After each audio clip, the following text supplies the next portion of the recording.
जय हिंद मेरे प्यारे साथियों, एक बार फिर से स्वागत है मेरे यूट्यूब चैनल जॉब की जानकारी। तो दोस्तों, इस वीडियो में हम बात करेंगे रिसेंटली जो अभी सीआरपीएफ ट्रेड्समैन की वैकेंसी आई है उसमें जो ट्रेड टेस्ट चलने वाले हैं। मैं रेगुलर इंटरवल पे सारे ट्रेड टेस्ट की वीडियो बना ही रहा हूँ। तो आज हम जो है ट्रेड है दोस्तों, हम इसको चूज़ करेंगे। जो पायनियर विंग के अंदर में 3 ट्रेड होते हैं, एक होता है आपका पेंटर, एक है इलेक्ट्रीशियन और एक होता है मैसन। तो हम मैसन ट्रेड जो है, जिसको हम हिंदी में कहते हैं मिस्त्री, उस ट्रेड में कैसे आपका ट्रेड टेस्ट लिया जाएगा, इस वीडियो में हम कवर अप करेंगे। तो वीडियो को लास्ट तक देखिएगा और वीडियो स्किप मत कीजिएगा, जिससे कि सारे जो डाउट्स हैं आपके वो क्लियर हो जाएंगे। सबसे पहले दोस्तों मैं आपको बता देता हूँ कि मैंने मैक्सिमम सारे ट्रेड की वीडियो बना दिए हैं और इन सभी ट्रेड का वीडियो आपको इस वीडियो के डिस्क्रिप्शन बॉक्स में मिल जाएगा।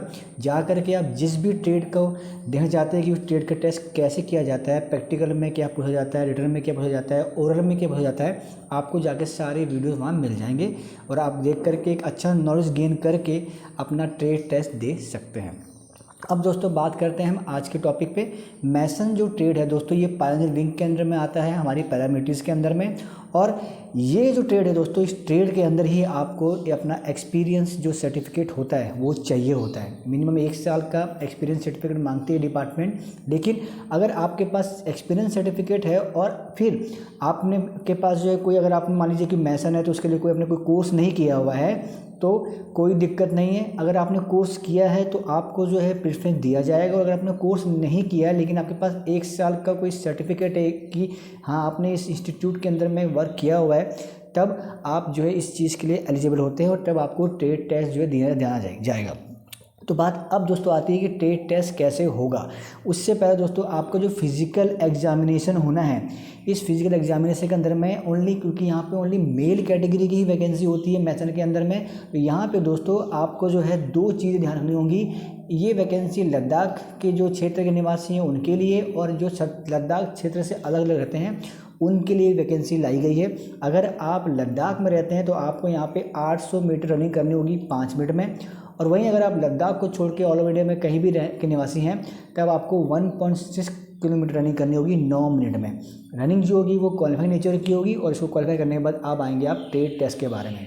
तो ट्रेड टेस्ट यानी कि जो मिस्त्री का टेस्ट है दोस्तों, इसमें सबसे पहले आपको जो मिस्त्री का जो भी काम होता है वो आपको आना चाहिए। नोटिफिकेशन देखेंगे तो नोटिफिकेशन में उन्होंने सब कुछ बता कर रखा हुआ है। मैं उसको आपको एक्सप्लेन करता हूँ कि उससे टॉपिक से क्या क्या चीज़ें आ सकती हैं।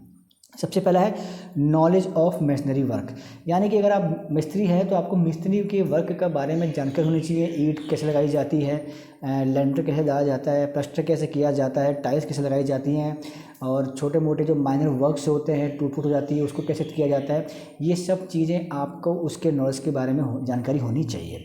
उसके बाद में हैंडलिंग ऑफ टूल्स।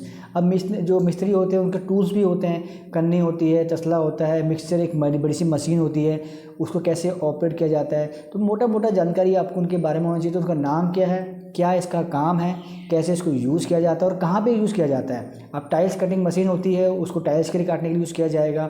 आपको मसाला बनाना है, छोटा मसाला बनाना, तो उसमें आपका फावड़ा बेलने से काम चल जाएगा। बड़ी मात्रा में जब लेंटर चलता है तब आपको मिक्सर का यूज़ करना पड़ेगा। तो ये छोटे छोटे जो एक लॉजिकल क्वेश्चन जो है आपसे जो है पूछे जा सकते हैं।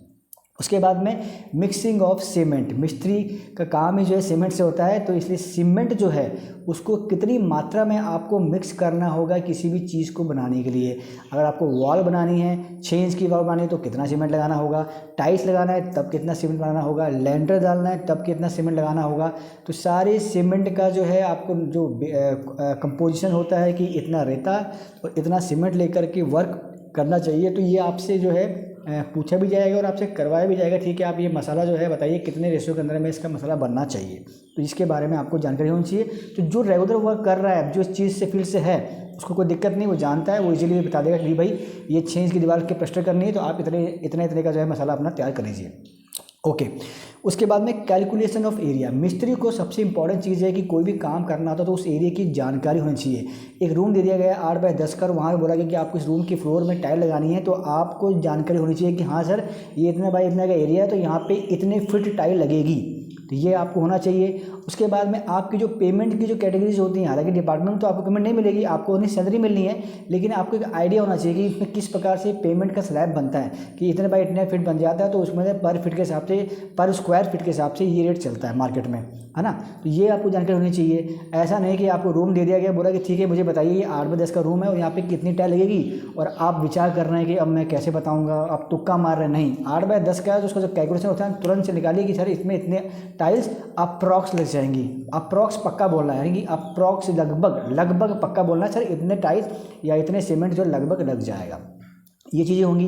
सीमेंट कितना लग जाएगा, रेता कितना लग जाएगा, इसके बारे में आपको जानकारी होनी चाहिए। बजरी कितना लग जाएगा, क्योंकि उसी रिलेटेड से आपको सारा काम करने होते हैं। बड़े बड़े कंस्ट्रक्शन भी आपको करने पड़ जाएंगे। हो सकता है कि डिपार्टमेंट में कहीं बड़ा कंस्ट्रक्शन हो रहा है, बिल्डिंग बन रही है, तो आपको वहाँ पे भी जो है अपना काम दिखाना होगा।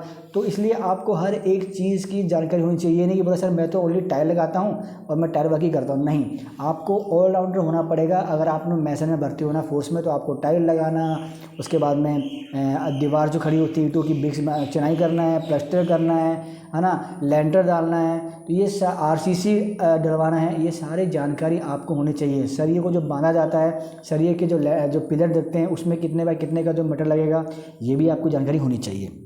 उसके बाद में लास्ट क्वेश्चन क्या हो गया है कि वॉल और जो स्पेसिफिक पिलर्स होते हैं उसके अंदर भी कितना आपका मटेरियल कंज्यूम हो सकता है, इसके बारे में जानकारी ली जाएगी। ये भी पूछा जा सकता है कि जो भूकंप प्रभावित क्षेत्र होते हैं वहाँ पे आपको किस प्रकार का स्ट्रक्चर बनाना चाहिए, तो इसके बारे में आपको जानकारी होनी चाहिए। कौन सा स्ट्रक्चर ज़्यादा सेफ होता है, पिलर वाला सेफ होता है या फिर ओनली हम जो नींव डालते हैं पत्थरों की वो ज़्यादा सेफ होता है, तो उसके बारे में जानकारी होनी चाहिए। भाई आपको पता है कि जापान में सबसे ज़्यादा जो है भूकंप आता है, तो क्या होता है हमेशा जो है जो पिलर वाले जो स्ट्रक्चर होते हैं वही जो है ज़्यादा सेफ होते हैं कंस्ट्रक्शन के लिहाजे से।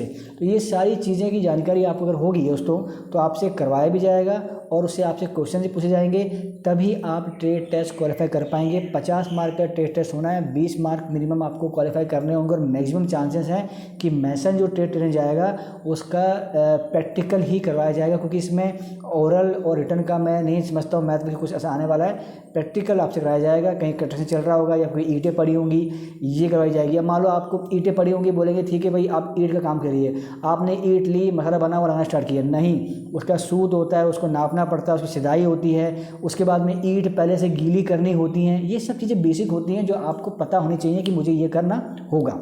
और सबसे इंपॉर्टेंट चीज़, जितने भी ट्रेड टेस्ट होते हैं उसमें क्या चीज़ होती है दोस्तों, आपका जो कार्य पद्धति है, जो आप जो भी काम कर रहे हैं वो सफाई से होना चाहिए, एकदम बढ़िया से और एकदम साफ सफाई से होना चाहिए। अगर ये कर देंगे तो डेफिनेटली आप ट्रेड टेस्ट क्वालिफाई कर जाएंगे। उसके बाद आपका मेडिकल होगा, और अगर आपने रिटन एग्जाम में अच्छे मार्क्स गेन किए हैं तो आपका फिर जो है स्वागत होगा सेंट्रल रिजर्व पुलिस फोर्स के अंदर में। तो दोस्तों आशा करता हूँ वीडियो इन्फॉर्मेटिव लगी होगी। वीडियो अच्छी लगी है तो वीडियो को लाइक कर लीजिएगा, पहली बार आए हैं तो चैनल को सब्सक्राइब कर लीजिएगा। ऐसे ही इन्फॉर्मेटिव वीडियो में लाता रहूँगा। कोई कमेंट है, कोई डाउट है तो कमेंट बॉक्स में कमेंट कर दीजिएगा, या फिर मेरा टेलीग्राम ग्रुप और व्हाट्सएप चैनल दोनों का लिंक मैं डाल दूँगा डिस्क्रिप्शन बॉक्स में। आप वहाँ भी आकर के ज्वाइन करके ग्रुप को जो भी क्वारीज है अपनी रिजॉल्व कर सकते हैं। मिलेंगे नेक्स्ट अपडेट वीडियो के साथ, जब तक के लिए जय हिंद मेरे प्यारे साथियों।